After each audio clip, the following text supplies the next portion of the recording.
Good morning, students. I'm your Farzana ma'am with your English book in your hand, and I'm now beginning with my next page, that is page number 13. Hope you are ready with your book, page number 13, and here we go with the reading and explanation, and let's complete the lesson.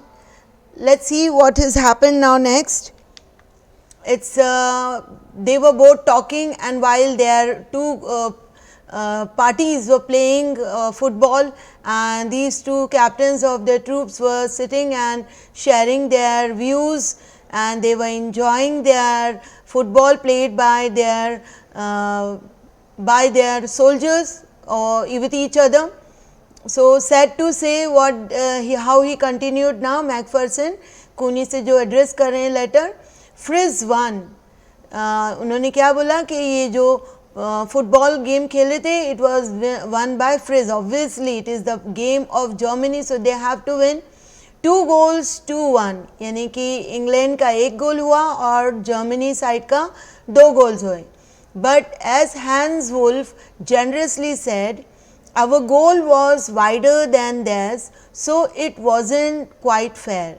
तो उन्होंने कैसे वो satisfy किया Macpherson को कि हमारा जो गोल है वो वाइडर था उनके गोल के मुकाबले में, यानी कि जो गोल डालते हैं वो गोल का एरिया जो होता है वो अगर छोटा हो तो कैसे गोल करें, बट इन लोगों का गोल जो था वाइडर था, दैट इज़ जर्मनी का, और इंग्लैंड ने जो गोल बनाया होगा अपना opposite in that on that land, वो उनका छोटा होगा.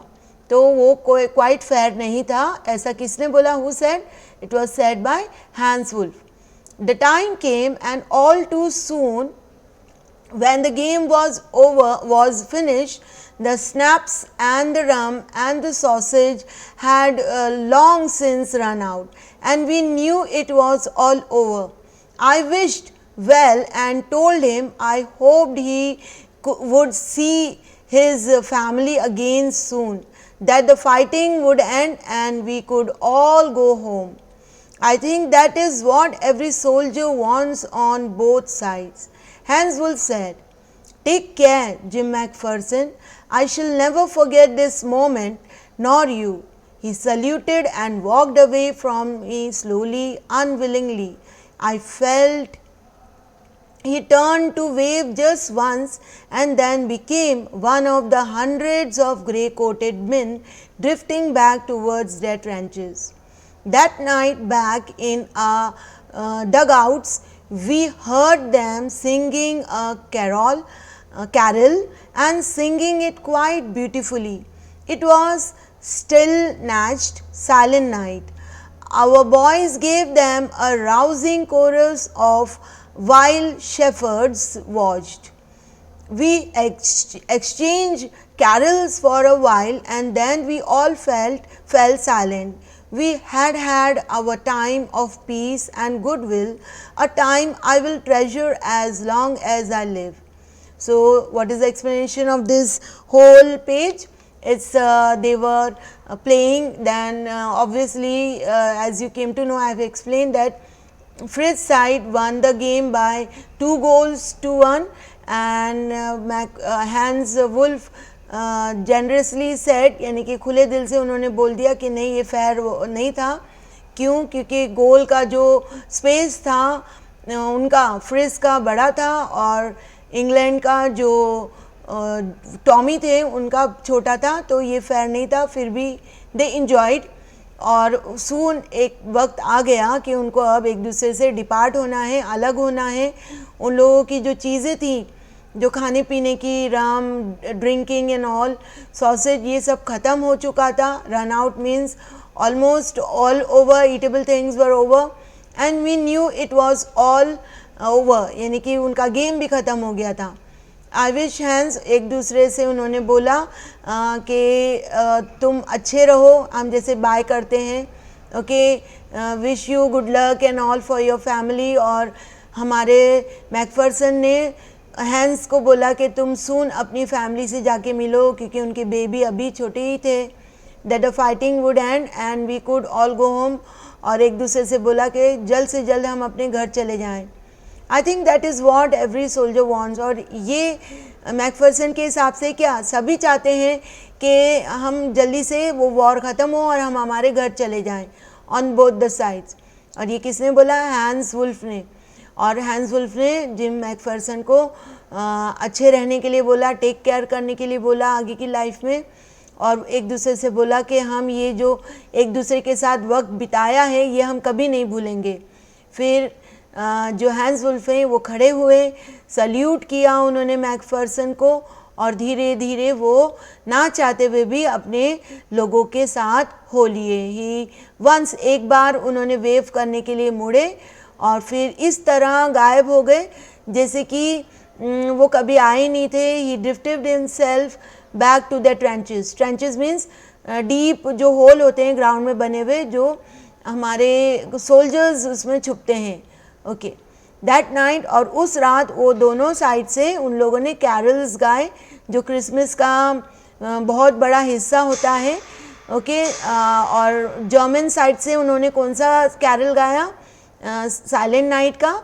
और ये जो है इंग्लैंड साइड के उन लोगों ने जवाब में कौन सा कैरल गाया? वाइल्ड शेफर्ड वॉच्ड का। Okay, you can listen to these boats, it's very nice carols. If I get time, I'll sing for you a little bit both. Okay, we exchanged carols for a while, और दोनों के side से अपने अपने trenches में बैठ के उन लोग ने पूरी रात कैरल्स गाए और एक दूसरे को पीस का टाइम दिया, पीसफुल टाइम था, एक दूसरे के वेल विशर्स बन गए वो सब। और ये जो टाइम था ये बहुत ही कीमती टाइम था, ये कभी भूलेंगे नहीं। ऐसे कूनी को उन्होंने लिखा, वो Macpherson. Let's go to the next page, children. Yes.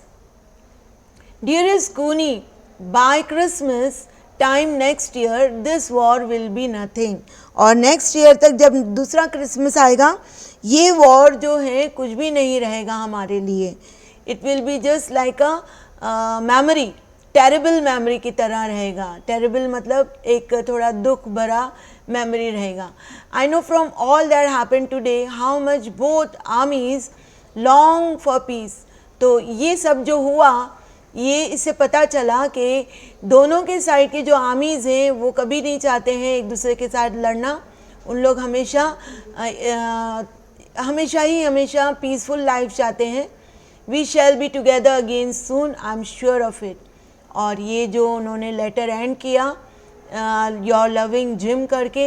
Okay, let's see what's the questions. Comprehension check means what you have read and understood. Let's see how we are going to fare with these questions. 1. Who had written the letter, to whom and when? So this letter was written by Jim Macpherson to his wife Cooney. And when did he write? He wrote this next day after the Christmas. That is when he enjoyed the Christmas with the Germans army, and he wrote after this. Okay, why was the letter written? What was the wonderful thing that had happened? ये letter उन्होंने gym Macpherson ने क्यों लिखा?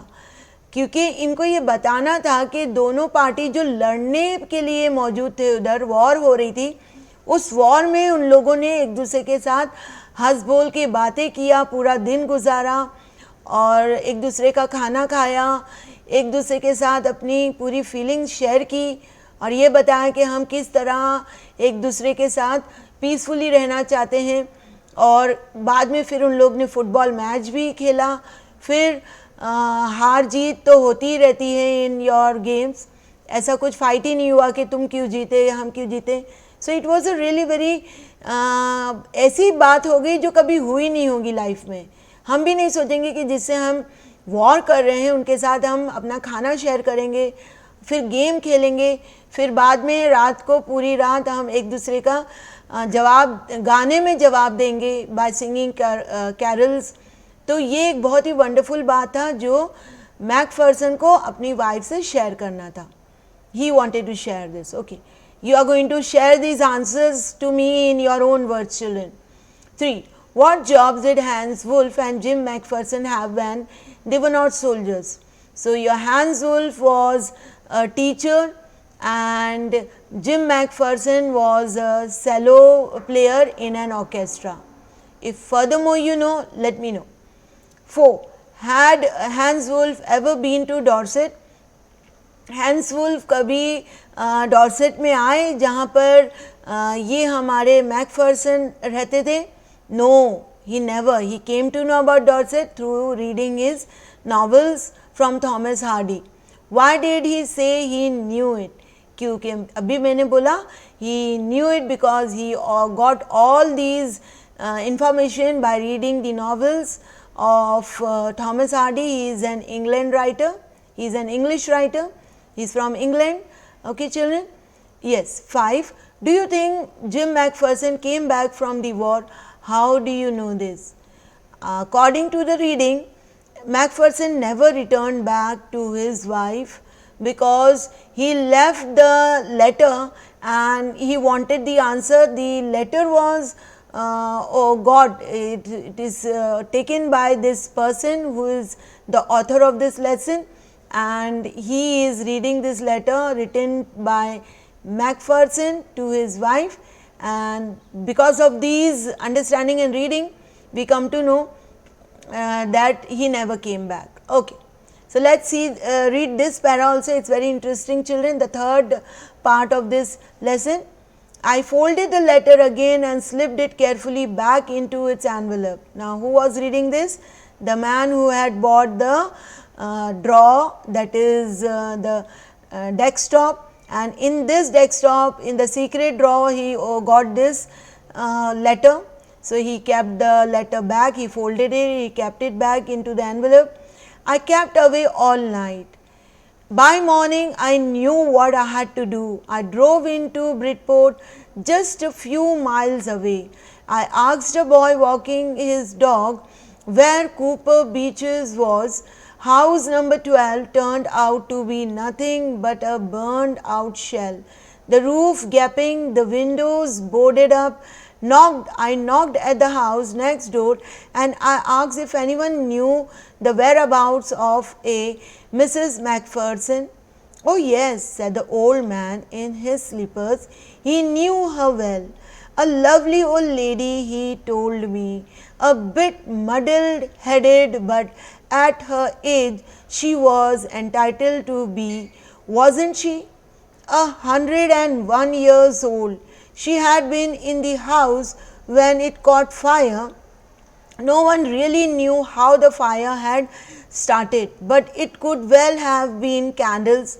She used candles rather than electricity because she always thought electricity was too expensive. The fireman had got her out just in time. She was in a nursing home now. He told me, Burlington House on the Dorchester Road on the other side of town. So, here is the remaining part of your lesson children. Now, how will understand this? ये जैसे ही उन्होंने letter envelope में डाला पढ़ने के बाद हमारे writer ने पूरी रात वो जागते रहे. How you come to know that he was awake whole night? I kept awake. By morning I knew what I had to do. और इनको जैसे ही सुबह हुई इनको पता था ये क्या करने वाले हैं. तुरंत वो उठे and he drove to Bridport. Now this Bridport is a place which was mentioned on the envelope. Just a few miles away. कितनी दूर है? few miles की दूरी पर है ये एरिया उनके जगह से जहाँ पर ये रह रहे हैं. और जब वो पहुँचे उन्होंने एक बॉय जो अपने डॉग को वॉकिंग के लिए लेके आया है. It was morning, early morning. So he asked about Cooper Beeches was, यानी कि वो जो भी एड्रेस लिखा था उस हिसाब से हमारे राइटर उधर पहुंच गए. हाउस नंबर 12 के बारे में पूछा तो जब देखा टर्न हुआ वो लड़के ने बताया होगा जो बॉय डॉग को वॉक करा रहा था कि वो घर तो पूरी तरह जल चुका था. Into shell. ओके, यानी कि बुरी तरह से जला हुआ था. रूफ गैपिंग, रूफ जो था पूरी तरह टूट चुका था. द विंडोज़ बोर्डेड अप, और विंडोज़ जो थे वो पूरी तरह ओपन थे, टूटे फूटे हो गए थे. उन्होंने फिर भी आप जो नेबर हैं वो घर के उधर नॉक किया, खटखटाया and asked if anyone knew the whereabouts of Mrs Macpherson. उन्होंने पूछा मैकफरसन के बारे में. तो वो जो मैन थे जिन्होंने घर खोला, ओल्ड मैन थे, स्लीपर्स में थे, वो घर के स्लीपर्स में ही बाहर आ गए थे, दरवाज़ा खोल लिया था। ही न्यू हर वेल, और वो बहुत अच्छे से जानते थे ये लेडी को। ये लेडी बहुत ही उनके बारे में बताया, बहुत ही लवली लेडी थी। He told me a bit muddle headed, यानी कि थोड़ी परेशान रहती थी, दिमाग उनका संतुलन जो था वो एट ईज नहीं था। क्यों? ऑब्वियसली क्योंकि वो कितने साल की हो चुकी थी, she was of 101 years old. तो इतने साल में तो हम, इतनी एज में तो हम अपना दिमाग का संतुलन सही नहीं रहता है किसी का भी। She had been in house when it caught fire, जब वो घर जल रहा था, ये अंदर ही थी मिसेस मैकफर्सन। एंड जल्द ही ऑन टाइम उनके जो फायरमैन्स थे उन्होंने उनको बचा लिया, और फिर अब वो कहाँ पर है? She is in the nursing home. And the nursing home is, क्या एड्रेस बताया वो नेबर ने कि वो बर्लिंगटन हाउस में है, ऑन द डॉर्चेस्टर रोड, और रोड का नाम भी बता दिया, जो दूसरे साइड, टाउन के दूसरे साइड पर है, यानी कि बहुत दूरी पर है। Okay children, let's see on the next page what it is telling us. Okay, it is asking you the question, why did the author go to Bridport? Bridport क्यों गए author?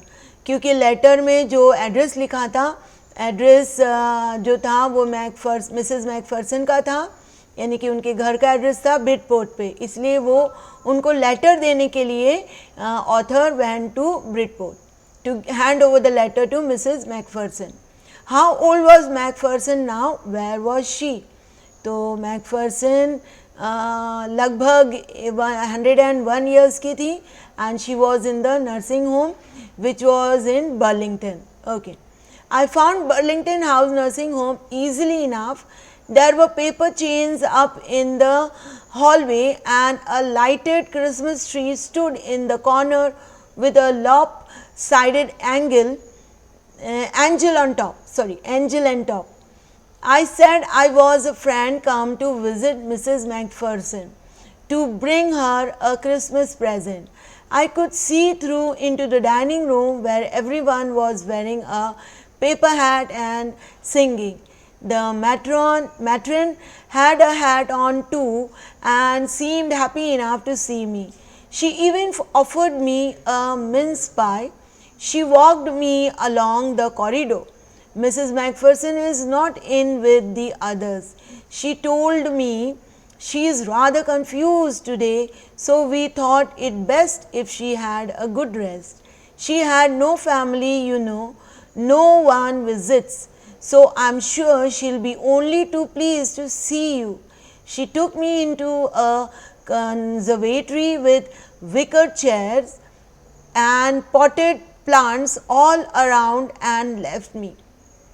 So here the author has gone to the nursing home and he informed that he have come to meet Mrs. Macpherson.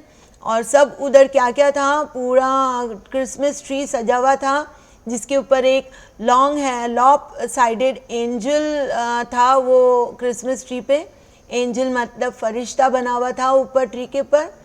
I said I was a friend, उन्होंने बोला कि मैं Mrs Macpherson का friend हूँ और उनके लिए Christmas present लाया हूँ। So I could see through into the dining room, उन्होंने सब जगह देखा, डाइनिंग रूम की तरफ देखा। जब उनकी नज़र पड़ी तो ऑलमोस्ट सभी लोग क्या पहने हुए थे, पेपर हैट पहने हुए थे और गाना गा रहे थे। मैट्रन जो उधर की रेख देख करती हैं उन्होंने भी हैट पहन रखा था और वो बड़ी खुश थी कि मैं मिसेस मैकफर्सन से मिलने आया हूँ। उन्होंने उनको क्या ऑफ़र किया, मिन्स पाई भी दिया। ओके, खाने का एक डिश का नाम है ये। She walked me along the corridor, और उन्होंने उनको कॉरिडोर के सहारे वहाँ ले गई जहाँ मिसेस मैकफर्सन बैठी हैं। Is not in with others, और बोलती जा रही थी जब वो लेके जा रही थी कि मिसेस मैकफर्सन जो है वो दूसरों के साथ नहीं हम उनको बिठा सकते हैं क्योंकि वो बहुत ही ओल्ड हैं और कंफ्यूज भी रहती हैं, और बहुत ही अच्छा होगा जब आप उनसे मिलोगे क्योंकि उनके पास कोई मिलने नहीं आता है। आई am sure she is the only pleased, और वो तुम्हें देख के बहुत ही खुश होंगी। ओके, और she took me into a conservatory with wicker chair, और उन्होंने एक जो उधर का नर्सिंग होम का कंजर्वेटरी रूम है वहाँ पर लेके गए, जहाँ पर विकर चेयर्स हैं जो बीमार लोगों को बिठाते हैं, ओके, एंड पॉटेड प्लांट्स, और उधर पॉटेड प्लांट्स भी थे पूरी तरफ, पूरे all around. Okay, wicker chair is the chair which has wheels, children. Okay, let's see. The old lady was sitting in the wheelchair, her hands folded in her lap. She had silver white hair pinned into a wispy bun. She had was gazing out at the garden. "Hello," I said. She turned and looked up at me vacantly. "Happy Christmas, Cooney," I went on. "I found this. I think it's yours." As I was speaking, her eyes never left my face. I opened the tin box and gave it to her. That was the moment her eyes lit up with recognition and her face became suffused with a sudden glow of happiness. I explained about the decks, about how I had found it, but I don't think she was listening for a while. Let's read the next. She had said nothing but stroked the letter tenderly with her fingertips. Children, I'll stop over here. I'll explain this reading of this para next in my next video. Till then, children, keep reading and keep underlining the words which you don't understand. Thank you, children. Children, you are going on keeping your reading, because this only will help you to be keen on your English language. Thank you, children.